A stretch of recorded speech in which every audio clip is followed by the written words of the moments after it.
Ogni anno cerchiamo di dargli un taglio diverso, un qualche cosa che per tutto l'anno darci un segno in chi lo riceve e chi lo legge. I carabinieri e i giovani è il tema del nuovo calendario storico realizzato con il contributo di celebri personaggi dello scenario artistico letterario italiano, Marco Lodola e Maurizio De Giovanni. Il primo, che ha curato la veste grafica dell'opera, è considerato un artista poliedrico del nuovo futurismo e della pop art italiana, mentre il secondo, scrittore partenopeo di successo, è noto per le collane de Il commissario Ricciardi, I bastardi di Pizzo Falcone e Mina Settembre. I testi che accompagnano le 12 tavole descrivono un dialogo epistolare fra un maresciallo comandante di stazione, vedovo, e suo figlio, studente alle prese con le sfide del quotidiano e con il dolore, condiviso con il padre, per la scomparsa della madre. Il maresciallo utilizza come chiave di dialogo alcuni racconti del suo lavoro, parlando di alcuni episodi di servizio che toccano temi come il bullismo, le dipendenze, la salvaguardia dell'ambiente e del rispetto per l'altro,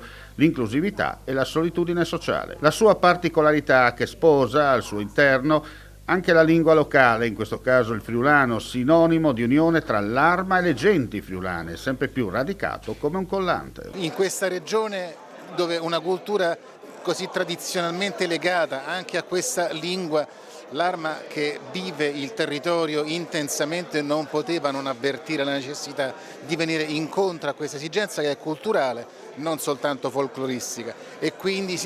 ben volentieri ci siamo prestati a questo tipo di collaborazione con gli enti regionali che si sono dati protagonisti per realizzarla.